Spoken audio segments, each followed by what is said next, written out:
This is Mark and Charity's Coffee Podcast.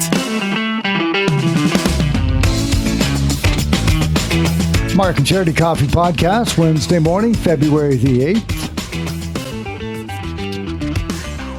Beautiful Belleville, some sunshine today across the Quinte region, which is nice. A lot of rain due up, though, 10 to 20 millimeters in the next special weather 24 statement. hours. Check the sump pump. Battery backup. Gosh. Yes. If you live in the Quinte region, that's code, you know. You got to have a sump pump. Mm-hmm. You guys are up pretty high, right? You don't have to worry about that? We still have a sump pump in our basement, but my parents, they are in a low-lying area through Hort Station, and their basement is always, their pump is running all the time. All the time. Yes, so when you say have a backup, they have a backup. They even installed a generator that would come on automatically if the power went out because it happened. I remember as a kid mopping it up and coming home from school and finding the basement with an inch of water, so yeah.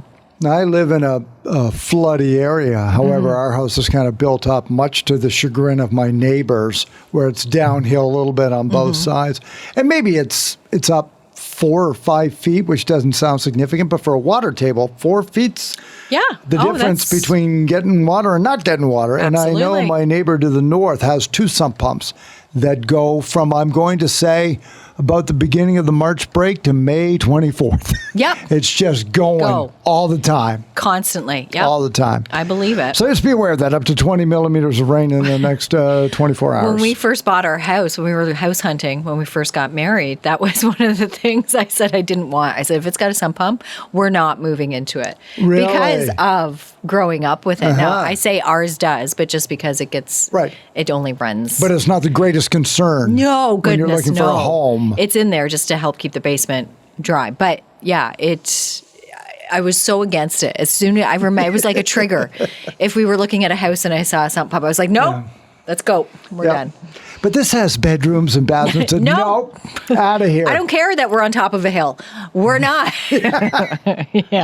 So, but yes, do be careful tomorrow. Headlines this morning: LeBron James, now the all-time leading scorer in the National Basketball Association, crazy. trailed Kareem Abdul-Jabbar by 35 points. Would he get 36 last night? He trails. He trails him now by 3. Trails who? Kareem Abdul-Jabbar is now just 3 behind. LeBron did it by 3 last night. Come out of retirement. Crazy. Sign a contract. 3? Oh, my God. Come on out. I don't know how old he is. How old is Kareem now? He's got to be. I got to look that up. He's got to be in his late 60s. And this is awful to say, and I don't mean this to sound as it's going to sound. But it's going to. He looked old. Yeah, no, I know what you mean. I know what you mean, because he's been out of the spotlight. Yeah, and you have this vision of him. So when you see him, it's like, oh, you have gotten older. Yeah. But you still look good. I get caught thinking like when athletes are out of the spotlight for a little while, like not a long while, and I think, they could probably play, and then you see them, and you go, ugh. Yeah. No. No, I don't think because part of it is like, I think that's going to happen to Brady. I was going to say, that's how we'll feel about Brady when he gets in front of the camera in 2 years. Like when he packs on about 15 pounds, just because it's normal. When he's normal, working out all the time. Yes, exactly. When he's not training and on the field for 9 months of the year. Yeah, absolutely. And maybe he'll always have the private chef that I know he has. Yeah. That does. But eating only does so much. Yeah. What you eat. Yeah, I know. And your 45. metabolism abandons you. Look at this. This is what abandoned metabolism looks like. Oh, stop. This is it. Drink it in. So that's going to happen. So anyway, but I mean, he's still in good shape for a guy his age. Oh, absolutely. And they will always be that way. They just won't be game ready. And you made a point, because we started to go through the records here of points. So at number 5, Michael Jordan at 32,000. Yeah. Just shy of 32.3. Kobe Bryant at number 4. Karl Malone at number 3. Now Kareem Abdul-Jabbar number 2. And LeBron James at number 1. 3 out of those 5, as you pointed out, went into the NBA straight from high school. Yeah. And they didn't play college ball. That's what's necessary in order to hit this, because if you play 4 years of college, that's 4 fewer years a high school kid, played in the NBA. Yeah. So a guy like LeBron, who came in and played great early and has kept that. Number 4, for this long. I mean, he's been in it 20 years. Yeah. And he's now, look at him. And in all phases, I've seen the 4 phases of career. I saw a tweet out that this morning, where his average points per game were 28.1, 27.7, 28.3, wow, and 28.0, right? Like, it didn't matter for his time as Cleveland, his time in the Lakers, his time with Miami, the early part of his career. It's been a consistent number. No injury, no time out for a strike, no time out like Michael Jordan baseball for a year. Yeah. And he played 3 seasons, I think, in North Carolina. I don't know if he played the whole 4. So you say, okay, well, 32 to LeBron's 38. There's 6,000 points on a whole bunch of years that Michael Jordan didn't play. Still probably could have and did when he played for Washington. But, it's in order to beat it, you either got to start scoring 150 points a game, as a team.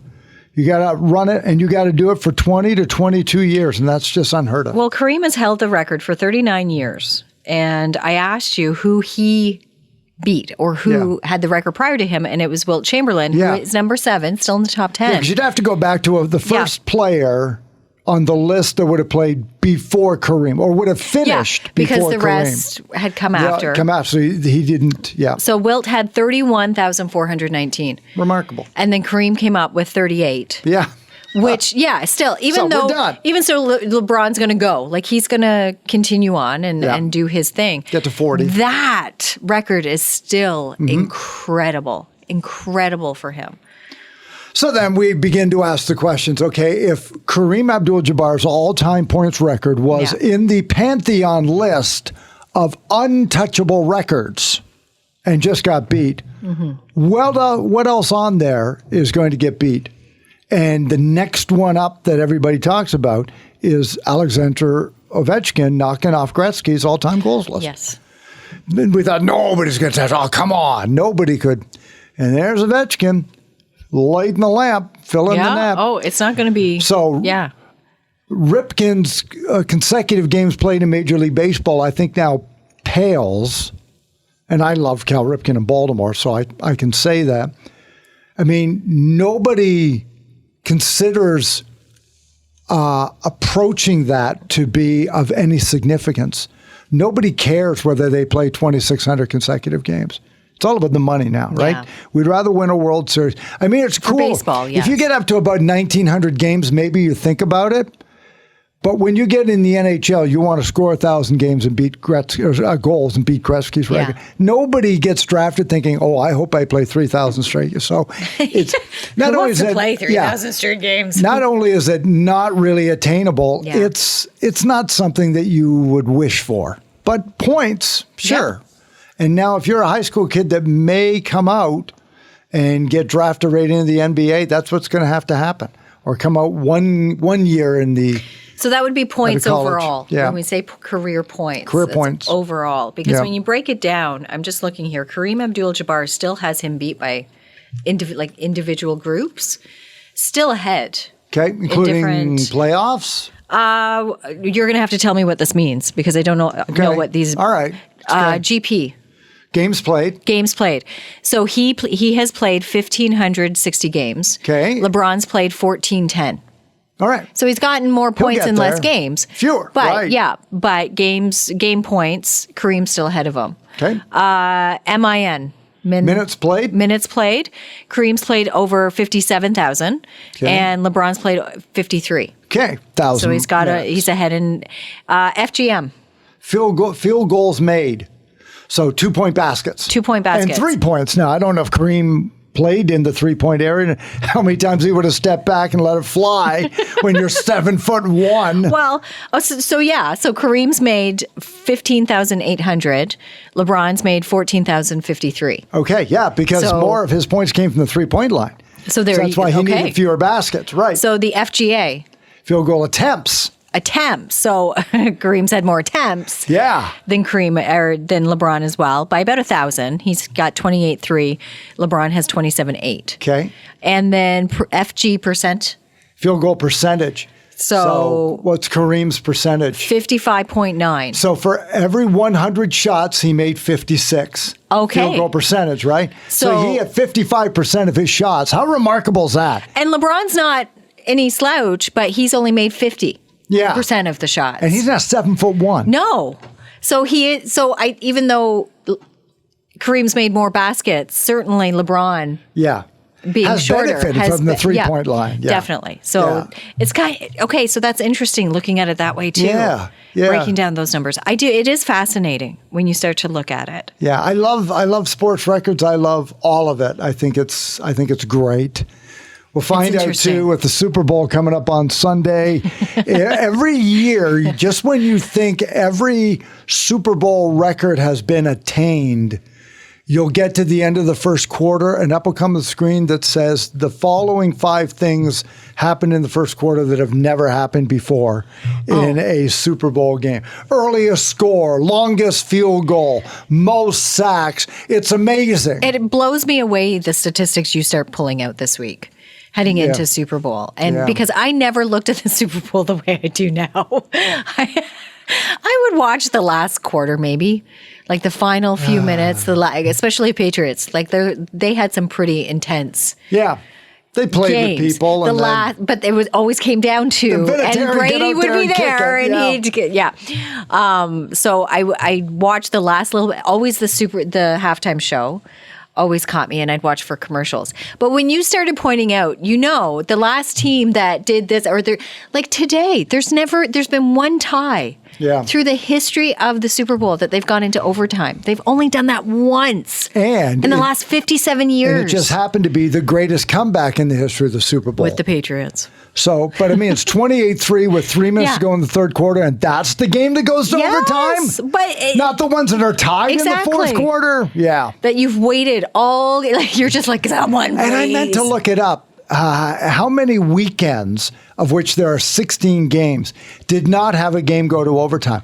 Every weekend tends to have at least one. So how, if the two best teams are getting together for the 57th time, has there only been one overtime And game? now that you've said that, every year it seems to be one is just more dominant than the other. Like you get the score of 28-3 for the entire. It's like, guys, like, where are you? What happened? Hype, nerves. Well, it is very nervous. Lightning in a bottle. But when you start to think too, the over-under on stuff and the prop bets that people place, I never would.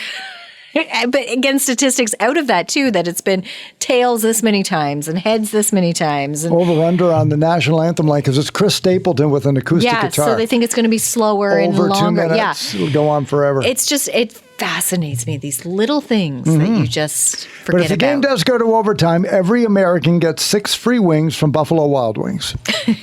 On February 27th from 4 until 7 because p.m. There's only been one. They can say that. Last 5 years they've done this. So I don't know if they buy an insurance policy or whether they just guess.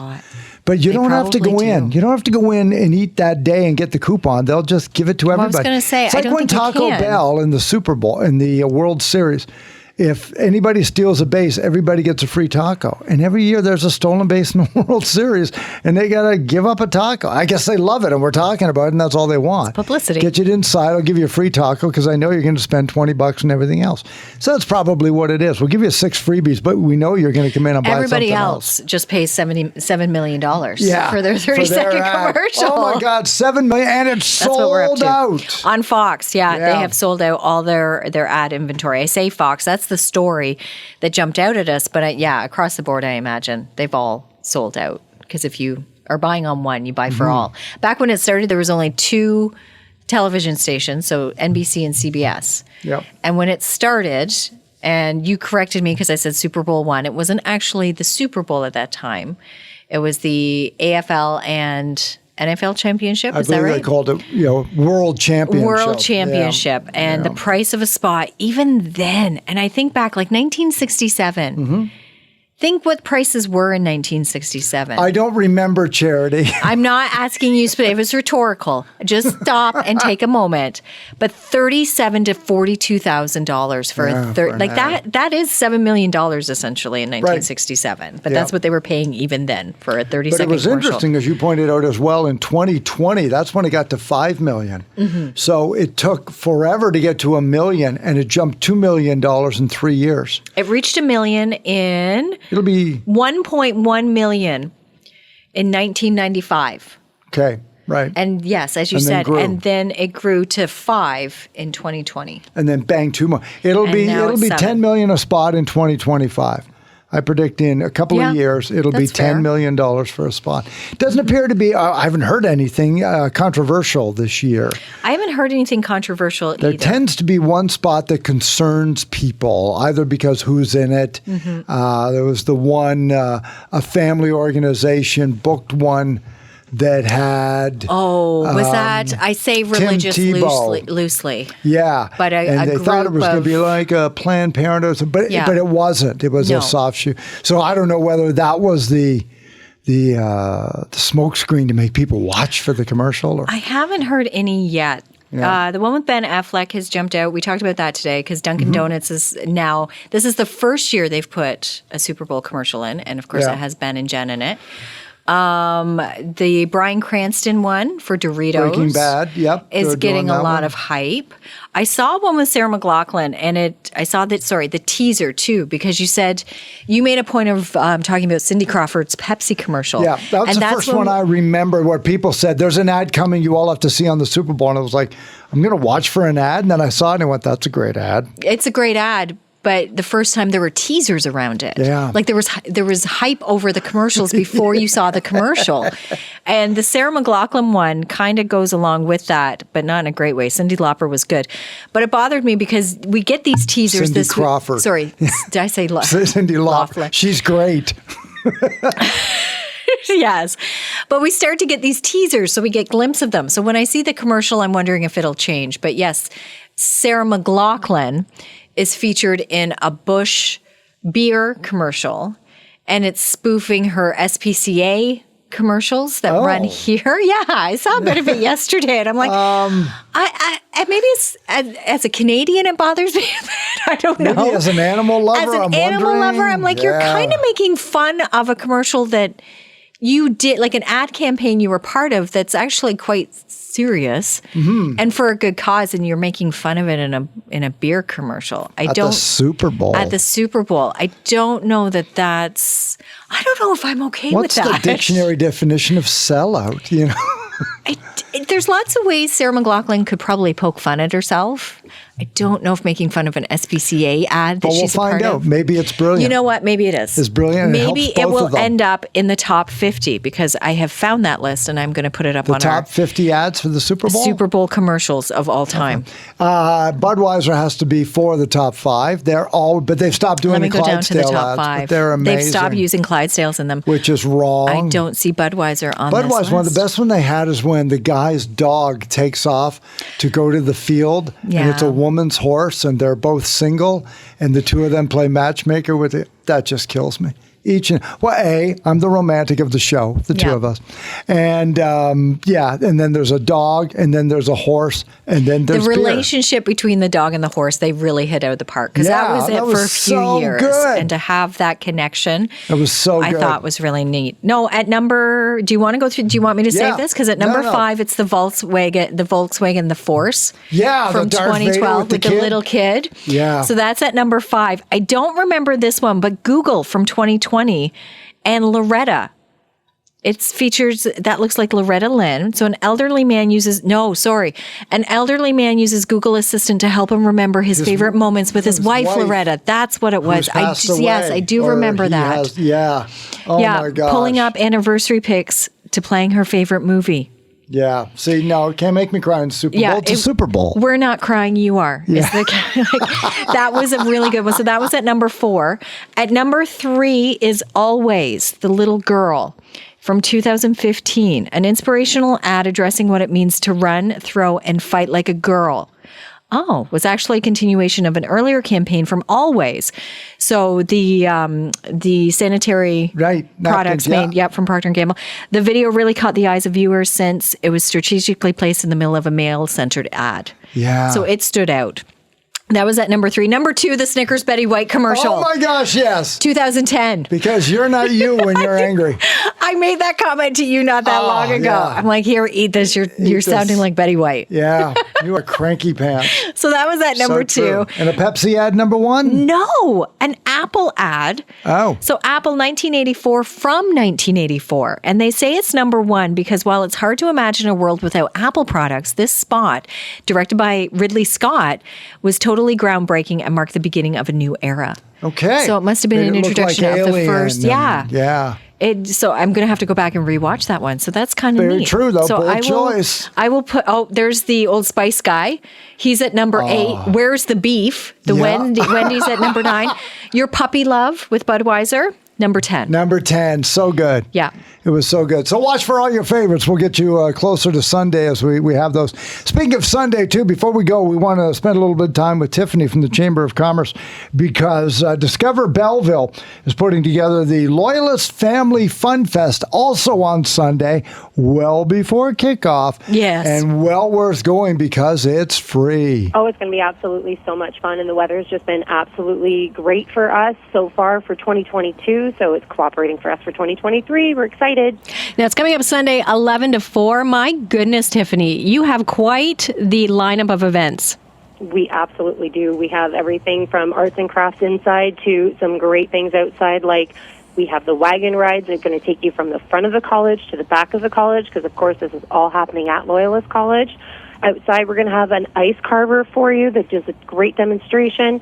We have a fire and ice show by North Fire Circus, and we have Great Canadian Lumberjack Show as well. They were here in Canada Day, if you remember them. They're so charismatic. They're so fun.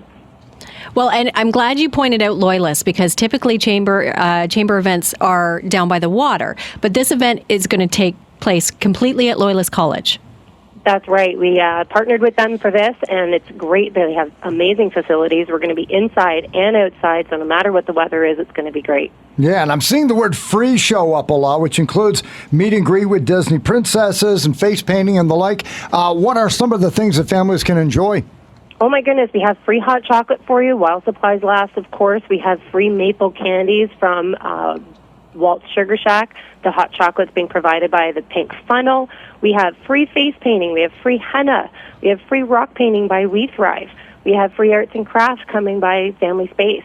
Glenmore's going to be there with a great interactive winter display. We have, as you said, the Disney princesses, Anna and Elsa, which are so exciting because they're the only licensed Disney princesses in Canada, and they're coming to us. We have so many great things, honestly. We have great giveaways. We're giving stuff away. The college is giving stuff away, and you get to tour the college if you've never been there. It's going to be amazing. Well, and we should mention as well, there's free shuttle buses. Yes, there is, right from the terminal downtown Belleville, free shuttle buses, and there's so much food there. So there's Royal Havalia is coming, and Beaver Tails are coming, Yay! and the Binge Box. It's going to be fantastic. Loyalist Family Fun Fest that is going on from 11 until 4. Kickoff doesn't happen until 6:30, everybody. So you can have all kinds of family fun throughout the day at Loyalist College and keep your wallet tucked in your back pocket because so much of this is free. Well, bring along a few for some of the treats, but otherwise get out and enjoy it. All at discoverbelleville.ca. Tiffany, thanks so much for stopping by. Well, thanks for having us. Thank you to Tiffany Young from the Belleville Chamber of Commerce again, telling us all about the Family Fun Fest, Winter Family Fun Fest coming up at Loyalist College. You can get all the details at discoverbelleville.ca. Coming up on the show tomorrow, the top 10 annoying songs of all time. Now, here's the way we've approached it. Yes. It's Throwback Thursday Redemption Week. 2 of the 10 songs on there, I'm not sure, maybe more than 2, but we've identified the 2 that we firmly believe do not belong on the list. Mine won an Oscar. Yes. Like, come on. Team Marks is We Built This City by Starship, and Team Charity, the Oscar winner Yes. from Top Gun, Berlin's Take My Breath Away. Neither one of those songs in our vast musical experience would even remotely How be considered annoying. They ended up on this list. Yeah. Again, are they the greatest songs ever? That's a subjective question. Exactly. I don't know. But they are hardly annoying, and when both songs come on, I turn the radio up. Yeah. So, and based on the voting, everybody too. buys into it because everybody's voting like a lot. Yes. So winning songs coming up after 8. So then that list with the other 8 and see where those 2 songs are positioned in the top 10 is coming up for you tomorrow morning. We don't want to make you angry, but this might make you angry. The list? The list. Oh, I know. Yeah. Yeah, and if you don't like annoying songs, look out, because here come a bunch of them. And they're all going to be earworms because we've got the audio to back it up. So that's coming up on the show tomorrow. Your chance again to sing for bling with Steve Marshman Fine Jewelry, a $1,000 shopping spree. So we can't make it too easy. We got to make it a little... Yeah. Okay. Just with the singing, because people, you might feel a little shy. Yeah. But $1,000 shopping spree. That's right, yeah. Introverts need not call. Or push yourself. Go outside the box and you know what? Sing loud and proud. More enthusiasm counts. Right, it does. It does. And we told Mark McKenna this morning, it's okay if you don't get the words right if you're really enthusiastic, but he's so pooched the words we couldn't give it to him. No. So not he even close. Didn't even. He just sang the title of the song. Not know the no, song. That's not the next line. You're beautiful. No, it's not. We want to give it to you, but Mark, no, sorry. So join Emily this afternoon, then us again tomorrow morning for your chance. That draw's coming up on Monday.